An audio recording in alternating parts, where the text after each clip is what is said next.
guy, Arne Johnson, the younger brother of his girlfriend, is possessed, and some pretty significant stuff, like, he's speaking in tongue and all this kind of scary stuff that it is kind of hard to explain, right? So the Catholic Church, it passed muster because they sent out a preacher to do an exorcism, and they were holding the kid down, and he says at one point that when he held the kid down, the boyfriend looked this demon in the eye and said, "Get out of this little kid and come in me," or something like that. And the family, come inside. Okay, it's just going to get worse, right?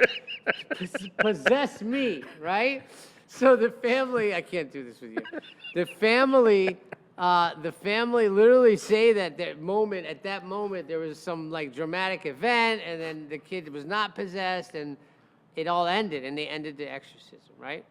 So this kid, the guy Arne, is maintaining that he started having really weird episodes. Like, he would have blackout sessions. He wouldn't remember things. He would start saying things. His girlfriend attests to it as well. He ends up getting into an argument with his landlord, who was one of his friends, actually. He was renting a place, and in the middle of it, I think the witnesses there say that out of nowhere, he goes and he stabs a guy like a lot of times and they all describe him as being possessed, not there. They arrest him. He wakes up. He has no recollection of anything, couldn't even tell you what happened, where, couldn't recognize anything. So, of course, law enforcement's skeptical. They don't buy it. They charge him with murder.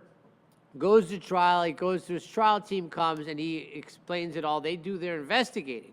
They speak to the preacher. They speak to all the people that were there at this exorcism, and they find it compelling, right? They're like, they can't discount it.